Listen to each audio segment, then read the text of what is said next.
You have any questions? We're riding the rails, guys. Here we are, Melanie Jolie. All of us go to Florida. We don't. Oh yeah, baby, let's go to Florida, gang. Gang, what's up? Aaron right here, Kennedy and Looney. We've got Melanie Jolie again. There must be another liberal crisis scandal coming. They think it's a pretty picture in front of us that will distract us. Let's see what nonsense. Melanie Jolie is the Minister for Industry. Hi, Minister. Pleasure to welcome you back to the program. Thank you so much for making the time. It's a pleasure, Vassy. I wanted to start off on one aspect of the announcement as it relates to one of the industries you oversee as Minister of Industry, the auto sector. On June 17th, your cabinet colleague, the Minister of Environment, said the following about your government's EV mandate. Quote, "It's been in place since 2023. I don't see why the Conservatives believe we need to change it in the face of what we're facing with the U.S. tariffs on the auto sector, or on the auto industry, pardon me. Now, Trump's tariffs on the auto sector, the same ones that are in place today, were in place then. What changed and why did it take your government so long?" So we've been working. Vassy's going for it. Like, we'll see how long that lasts. As a team over the summer to make sure that we are able to be there for our auto industry. Clearly, what is going on in the auto industry is that obviously the 25% tariffs against from the U.S. coming against the auto sector is really difficult to bear, difficult to deal with. And so we needed to be pragmatic. We need to make sure that we are there for our auto sector while continuing to have very ambitious climate change goals. So making sure that we reduce emission. And that's why we're launching a 60-day period consultation. That's a very short period of consultation because we want to be able also to either do more EVs in Canada or also bring more affordable EVs from different countries, including Europe, South Korea, and Japan. And China. She forgot to mention China. Why, though, with respect, did it take all this time for your government to embody that level of pragmatism? Those tariffs came into effect back in April. At the end of May, May 26th, I believe, 5 of the biggest automakers in Canada urged the Prime Minister to scrap the mandate because at that very moment they conveyed to him it was, quote, inflicting serious damage across the country. Did you just not want to give the Conservatives a win to the disadvantage of the auto sector you oversee? Oh, I think you're overthinking it, Vassy, because when you look at it, at the end of Q4 of last She never overthinks anything. year, 19% of new cars being sold in Canada were EVs, and then eventually it dropped to 8%, including because Canada decided to let go its subsidies, and now we're looking at bringing them back. So based on that, we just needed to act. And the budget is coming, and we'll be able to make decisions in the context of the budget, and that's up to the Minister of Finance to take his decisions. But meanwhile, the sector is really affected. And forget the Conservative rhetoric that it's all about EVs. No, it's about tariffs. It's about the fact that the U.S. is putting tariffs on our auto sector, and that's affecting jobs in Cambridge, in Alliston, in Brampton, in Windsor. And so we're not dealing...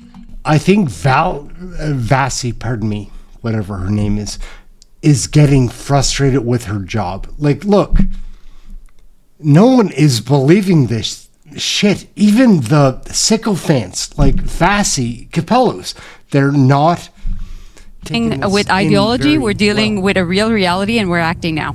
Yeah, with respect, I would push back on the idea that I'm overthinking it. I'm presenting what the Conservatives have been saying for a long time, and you responded. But it's what I said to you initially was what the auto sector had conveyed at the end of May, which is that they were in a crisis at this moment, that the mandate that you had in place was inflicting serious damage. Like, that's a direct quote from a letter that they sent and that they conveyed to the Prime Minister. Why do you need another 60 days to decide whether to get rid of this thing when you know how it's impacting the sector? Well, first, we paused the EV mandates for the summer, for this year, for 2026. And also, Quebec and BC have done so as well, and so we want to work with them. We want to harmonize also our approach, and the Minister of the Environment is working on this. Meanwhile, I'm here to talk to you about also what we're doing for the sectors that are much more affected in light of the fact that the trade disruptions will continue.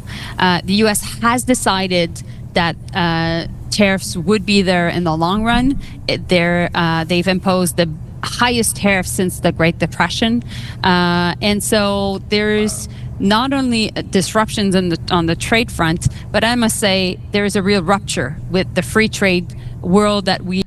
Rupture is a key word. Notice that now that they're saying it's a rupture.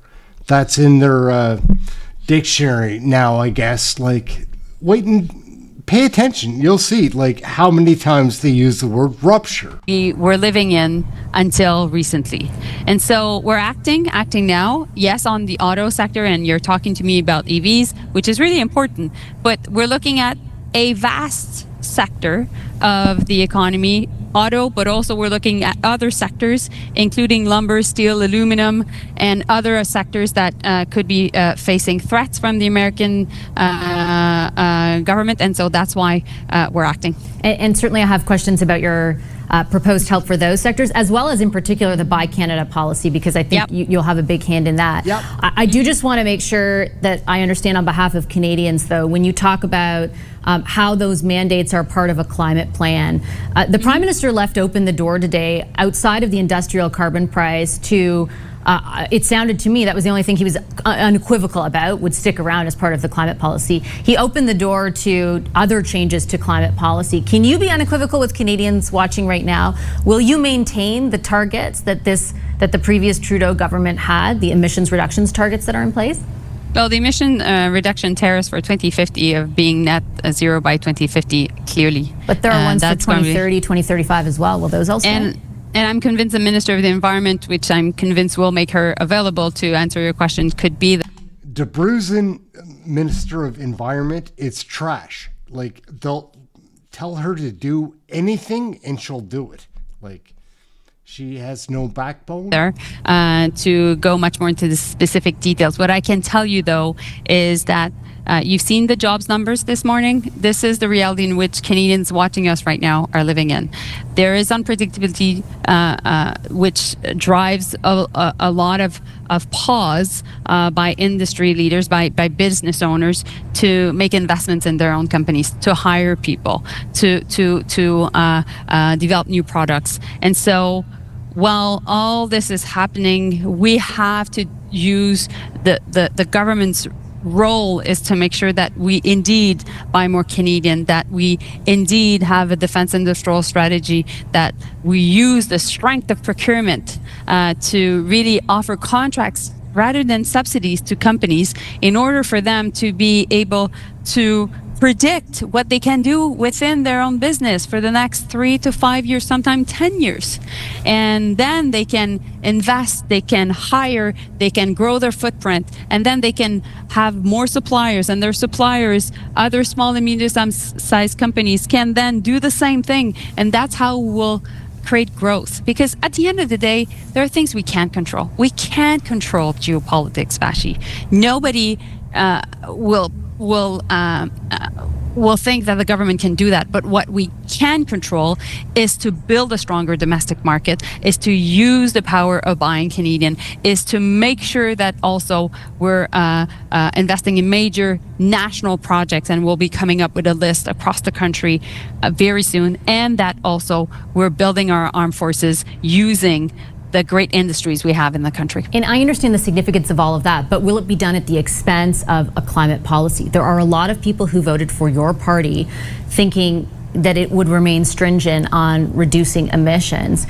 I know that you're not the Minister of Environment, but you spent 10 years, essentially around a cabinet table telling Canadians that the environment and the economy go hand in hand, and now you're telling them something very different. Will your government maintain targets outside of 2050?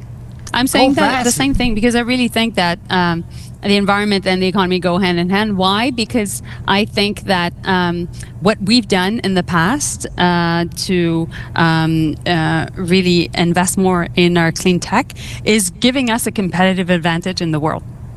When you look at the most important clean tech companies in the world, many of them are Canadian. Actually, we're in the top 10, and we need to keep that advantage. So we won't let go our climate goals, and we will continue to entice companies to develop clean tech solutions and clean energy solutions. And that's why also in the major projects that you will see, there's a lot of emphasis on building the right infrastructure across the country. So we'll maintain those targets. We need to increase our grid. We need to make sure also that there's Vassy doesn't seem to agree with anything that Joly is saying. Like, you can just see her body language. There's better climate resilience across the country.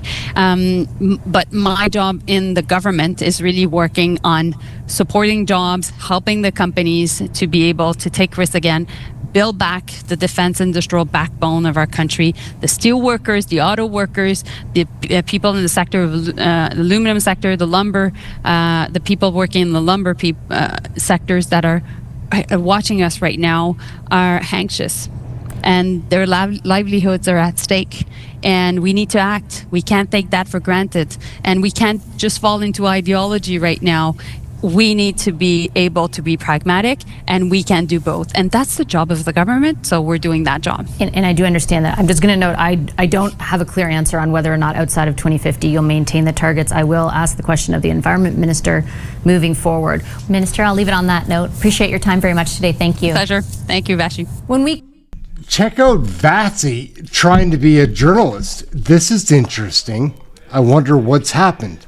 I don't know. That was a strange one, indeed. Vassy put no, she left that hanging. She's angry, it would seem. Good news, maybe.